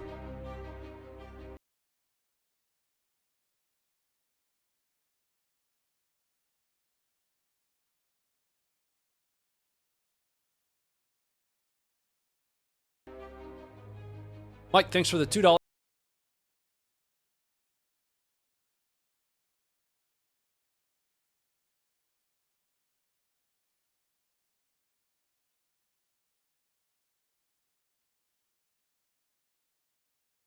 Accurate History, thanks for the $5. I don't know if this is copyrighted or not. I'm going to leave that off. Thanks for the $5. Love your content, man, especially the artillery stuff, so that's my background in the military. Seems like Ukraine is using artillery well. Yeah, I actually have had to learn a lot about artillery. It's not something that I really had to be exposed to too much in my career, to date. But I did a whole deep dive not too long ago. It's probably quite a while ago at this point, 3-4 months, on Ukraine and their use of artillery. But thanks for the 5, man. David, thanks for the 10. Wish it was more, but living on military discipline. But don't ever worry about that, man. The biggest listen, guys, the biggest support that you can provide to us is being here, engaging in the chat, and not being a dickhead. That's what it is. We have a perspective. We have a view, right? It is our own. None of us here at 530 really watch mainstream media. We don't. I don't watch Fox News. I don't watch CNN. I don't watch NBC. I just don't. I don't have time to, right? Between this stream, the work that I do away from this stream for Funker 530, my own stream, which we're going to be redirecting everybody over to once we get out of here, I just don't have time, right? So the biggest way to support us is just understand that it's our perspective, right? Now, supposedly, the CIA is paying me. And I'm going to be honest with you, if my handler is out there, I still haven't received my paycheck. So if you guys could send that, I think it'd be really dope. $20 is $20. Thanks again for the 10, man. Nikolai, thanks for becoming a member. All right, let's jump in to the very last thing, a note about that. So over the last 24 hours, speaking specifically to Belarus, Poland issued a warning to all of its citizens that they are to leave Belarus. Now, they issued a similar warning in September for citizens in Russia, but effectively, Poland has said, get the hell out, right? What are your thoughts in the chat? I want to spend a little bit of time in the chat. We'll do a little bit of back and forth here. Is Belarus getting ready to invade Ukraine? Understanding that there are two sides to that coin. Saber rattling is a thing. Somebody mentioned earlier in the chat, the last time we were talking about this one, and they said, this could essentially be to keep world and Ukrainian eyes off of what Putin is trying to do in the south. That's not really going to be enough in my mind. I think they actually, in order for this to be effective for them, I think they actually have to invade from the north to try to divide Ukrainian forces. What are your thoughts? Meme, the Christmas story, Ralphie equals Ukraine, Russia equals the bully, Belarus. Thanks for the 20, man. My wife has never seen A Christmas Story. She's like, "What? I want to sit down and watch a Christmas movie with you. What's your favorite?" And I'm like, A Christmas Story. You'll shoot your eye out, kid. And she's like, "What are you talking about?" Like, babe, what do you mean what am I talking about? And I'm going to slow down the chat here on my side. Yes, Belarus are right behind them. I'll give you $5 on here. How much do you actually get? 90 cents less, more. I want to say YouTube takes about 30%. If you guys would like to support us, download the app, right? We do very much so appreciate the super chats. They do help. Again, we're a small team. Every little bit matters and counts. And since we started, I'm going to give you a peek behind the curtain.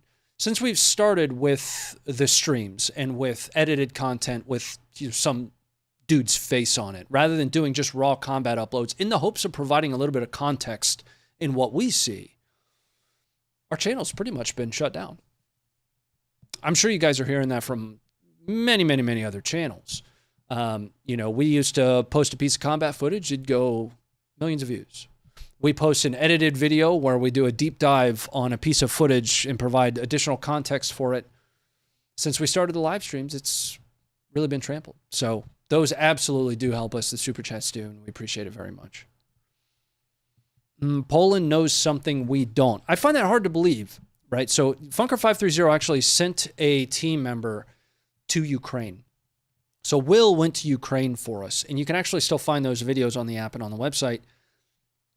And one of the things he talked about, it was just, generally speaking, the amount of United States troops that are in Poland. And to me, what Poland knows we do, right? That level of being intertwined would lead me to believe that there are a lot of closed-door discussions happening with Poland right now. Yes, they will soon. Checking back in on the chat here live. I missed the live stream. We're still live, brother. What's going on? Is Belarus going to invade? That's what we're talking about right now. Anderson, thanks for becoming a member. Appreciate that. Willie Beating Cancer is a good friend of ours, man.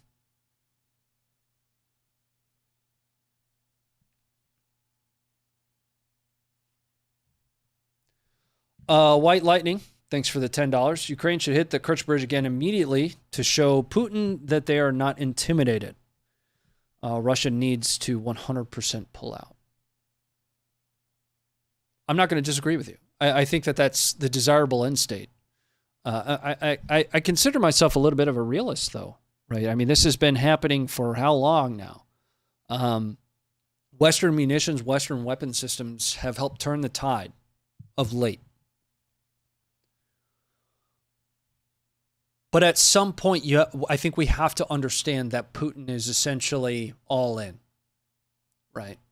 At what point can Putin say, without damaging more than has already happened, the lifelong reputation or the forever reputation of Russia. I've said this one before too. Russia is not the big bad boogeyman that we all thought they were growing up. They're not. Based on the sample size that we have in whatever a special military operation is. Based solely on that. But if Russia just decides, you know what? Never mind. What does that do? I don't know. Ronnie, Operator Starsky recently opined on the subject of Belarus, and we talked about that the first time we covered this earlier today. Operator Starsky mentioned very specifically that he is 100% certain that Belarus will invade, and I believe specifically he said 3 to 7 days. Starsky's in Ukraine. He is Ukrainian, member of the Ukrainian military, and a good indication of how the Ukrainian military is feeling right now. Again, I'm in the boat that believes that Belarus will probably invade because I think that from Putin's perspective, excuse me, that provides direct, immediate combat power that he himself doesn't necessarily have to provide. Now, based on the statement from Lukashenko, which includes very specifically a joint regional grouping, there will likely be Russian troops that accompany Belarusian troops. But it will be the first time that Belarus overtly supports, in a direct way, Russia's invasion. Matthew, thank you for hitting the supporter button. Andrew, thanks for the $10. Lukashenko is going to end up... Maybe. Never heard of Belarus. Okay, Belarus is just immediately to the north. Let's actually do a little bit of campaign map work here. Do some geography. Here we go. I'm going to put myself in the low right. I like to use maps from the Institute of the Study of War, ISW. Let me give you guys a link just in case you want to follow along on a second screen or something. And then we got one more thing to cover before we end the night out tonight. Here we go. So for those that need just somewhat of a refresher, let me put myself in the low right again, that need somewhat of a refresher. On the far right here is Russia, right? Immediately to the north is Belarus, and you have Poland, Slovakia, Hungary, Romania, Moldova, and Transnistria, which is a breakaway region, is about right here on the far east of Moldova. So when Russia initially invaded, they used Belarus as a launching point because the distance from Belarus to Kyiv is the shortest land distance. Opening an additional front in the north not only provides them another opportunity to put pressure on Kyiv, but it also opens up an additional front. Now, again, we just watched footage of Ukraine showcasing Northern Storm, which were exercises that took place on the Belarusian border. So Ukraine is projecting that they are able to maintain the front to the north. But I am in the boat that believes that Belarus does eventually invade Ukraine. What's going to be interesting is NATO's response to that. Because at that point, there will be a nation that is actively invading Ukraine that borders Poland, where there are a lot of U.S. troops currently stationed. I don't have exact numbers on that.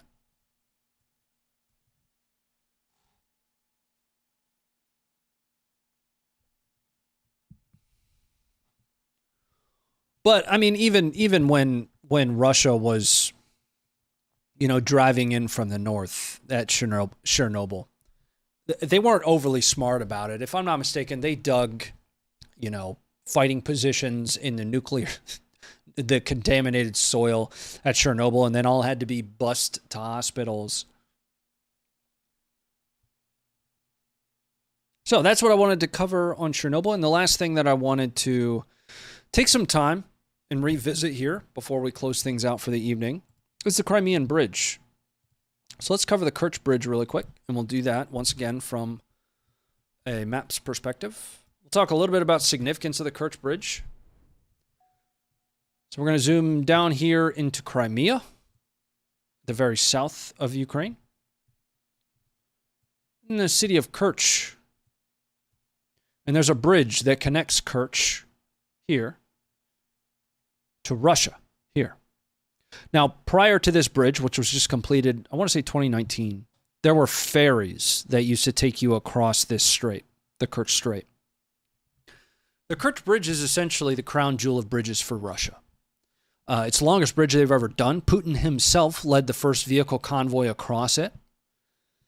Well, the Kerch Bridge was on fire on Friday evening because it was targeted by something.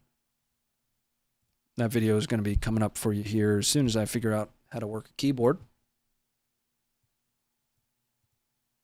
And what's odd about this, and we'll talk about this in just a second, is how fast, once again, that information was released about how exactly the Russian Federation reports, or Russia reports, that the bridge was targeted. Video is coming up for you in 4 seconds here.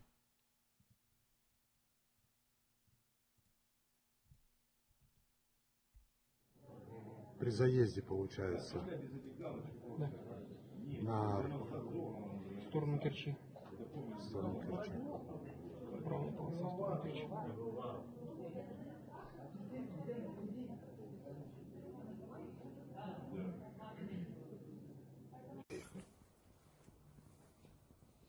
Now, this one I want to pause a little bit on, right? This is supposed to be another angle of the bridge being targeted. Can you guys still see that? What if I move to the right side? Nope. I'll give you, we'll stay full screen on this one. I want to pause this one for a second. There's still a little bit of controversy as to exactly how the bridge was attacked. The official reports are that it was this truck. This truck right here. Now, there are also reports of 2 missile strikes, and there's another report based on the next video of something underwater, or not underwater, but under the bridge. Look right here, and we're looking, you guys are looking at a screen that's showing you a camera looking at another screen. So if you look at this broken water, this white water here, people are essentially saying this looks like a boat. It looks like, you know, something coming from underneath. And it's difficult to discern whether it is. I'll give you my personal opinion. Looks like waves to me. That looks like waves to me. Looks like breaking water. There is one part of that breaking water that does still leave a question in my mind.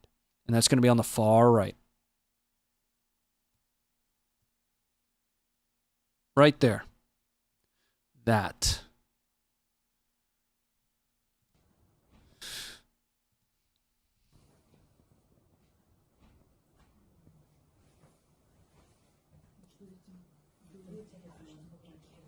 Now, there's also reportedly video out there of quote unquote.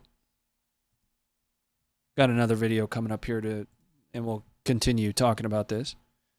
There's another video out there of 2 missiles impacting the bridge. It's kind of a single video. I'm kind of sitting on that one, waiting for a little bit more information to come out on it. Sharks with lasers on their head. What was the thing with the dolphins early on? You know, Russians were weaponizing dolphins.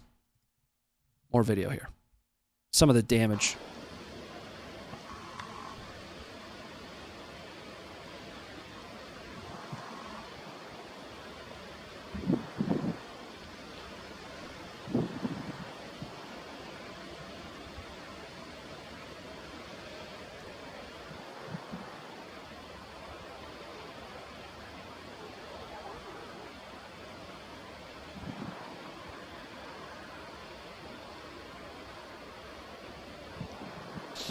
Now, a lot of those theories also talk about the train and how the train could have ended up on fire.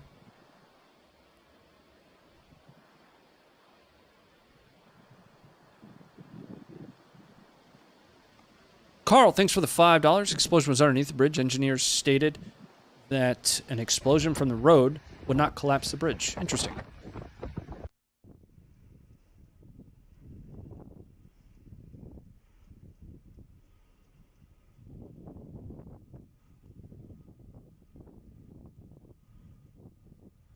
Now, the point of recapping all this, because most of the 530 community stays pretty well connected. In fact, you guys have to correct me on stuff. I gotta keep making sure I'm not muted.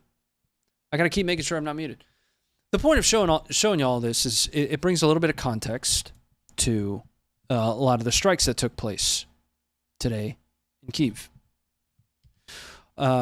Vladimir Putin himself addressed some of these strikes and their purpose in a statement that he put out. We're going to watch that first. Video's coming up now. И по плану Генерального штаба России нанесен массированный удар высокоточным оружием большой дальности воздушного, морского и наземного базирования по объектам энергетики, военного управления и связи Украины. В случае продолжения попыток проведения на нашей территории терактов ответы со стороны России будут жесткими и по своим масштабам будут соответствовать уровню угроз, создаваемых Российской Федерацией. Ни у кого не должно быть никаких в этом сомнений. Сегодня утром по предложению Министерства обороны и по плану Генерального штаба России нанесен массированный удар высокоточным оружием большой дальности воздушного, морского и наземного базирования по объектам энергетики, военного управления и связи Украины. В случае продолжения попыток проведения на нашей территории терактов ответы со стороны России будут жесткими и по своим масштабам будут соответствовать уровню угроз, создаваемых Российской Федерацией. Ни у кого не должно быть никаких. So Putin effectively said that, they have conducted strikes in response. And those strikes were, as noted, targeting critical infrastructure. That critical infrastructure includes places like this thermal power plant in Kyiv.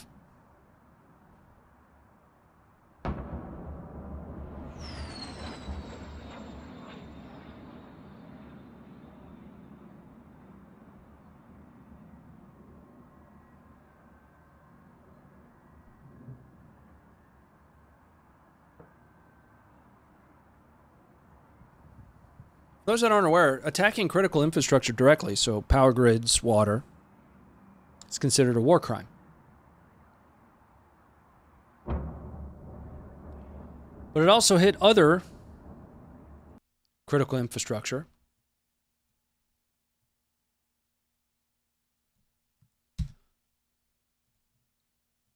Like this place.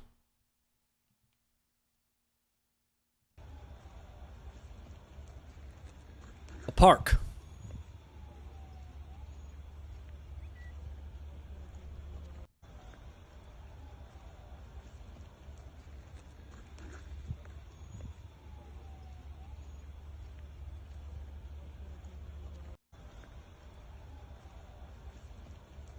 And another.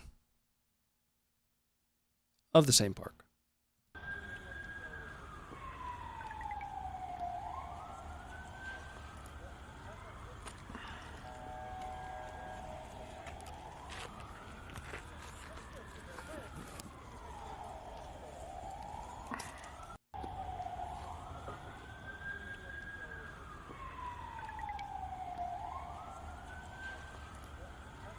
But that's not all they hit.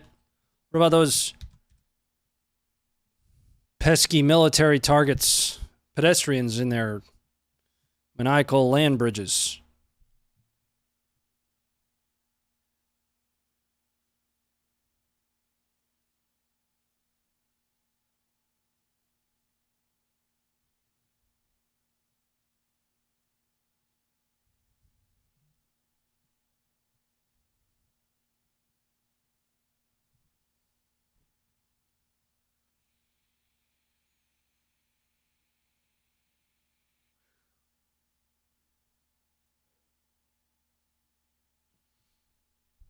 You know, that's a really soft argument I see quite a bit.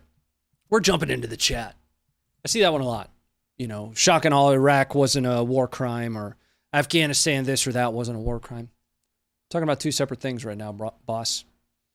You know, would you like me to talk about those things in the same context, right? At the same time? I never said they weren't.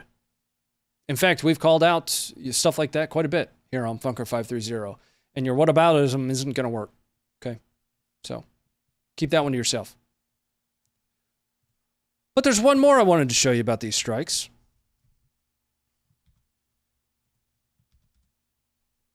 And I'm not really going to describe it for you. We're just going to watch it.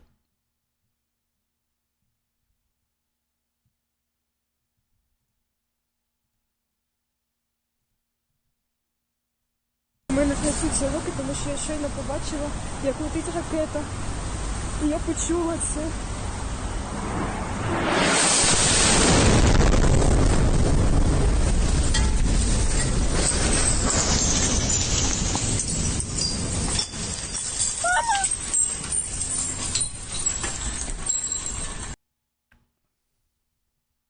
Now, Russia launched something like 83 missiles at Ukraine over the course of the last 24 hours. Ukraine reports that they shot down something like 45 of them.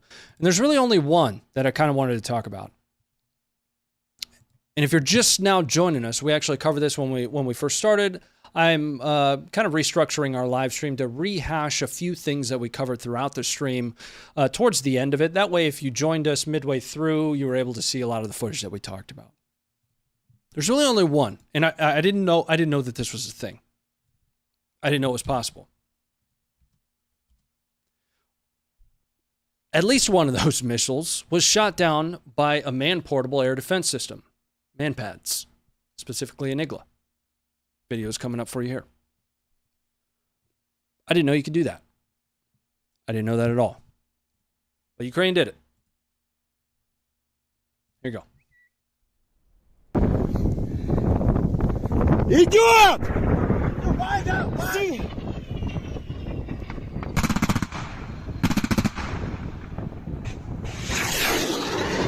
Ваня, давай! Давай, сука, падай!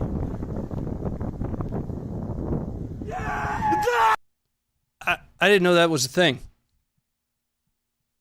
Бля! Давай, сука, падай!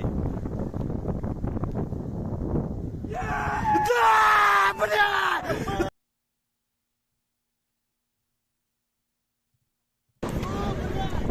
Давай, сука, падай! Да, бля! All right.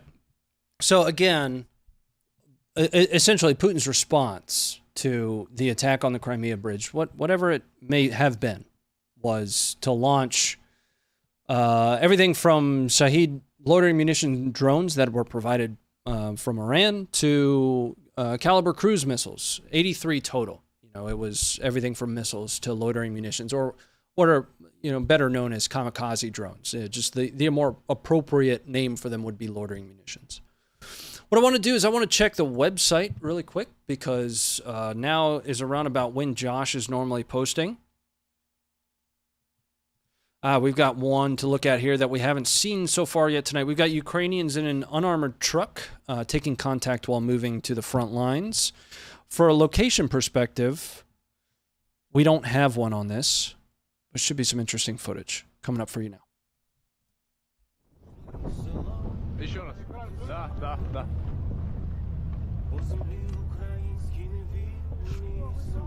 Might have copyright music on the back end. I'm going to turn that back down.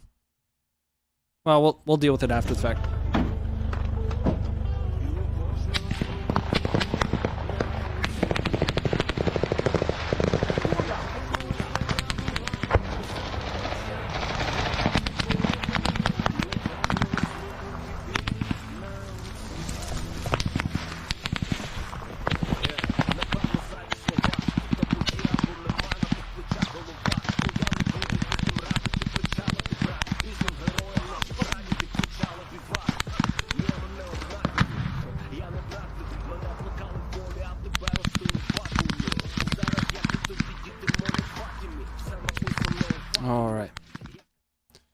Well, that's going to be the last one that we talk about for tonight, guys.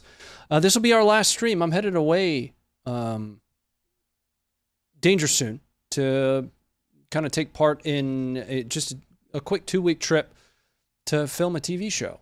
So I'm hoping to have a little bit more information on that very soon.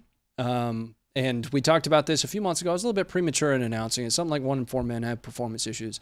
But we're really excited about it as a team, right? Because ultimately this stream was a part of what has led us to get there. And all I can say is that we appreciate you being here each night, Monday, Wednesday, Friday, 6 o'clock Eastern Standard. It's going to redirect you guys over to the other stream. We're going to kick back, talk a little bit more. I'll be live for about another hour and a half tonight if you want to follow along. I'd appreciate seeing you over there. Good night. Thanks for being here. Thanks for sending in some support, guys. Aaron, thanks for the $3.61. Carl Green, thank you for the $5. And Andrew, thanks again for the $10. Thank you, guys. Once again, good night and stay informed.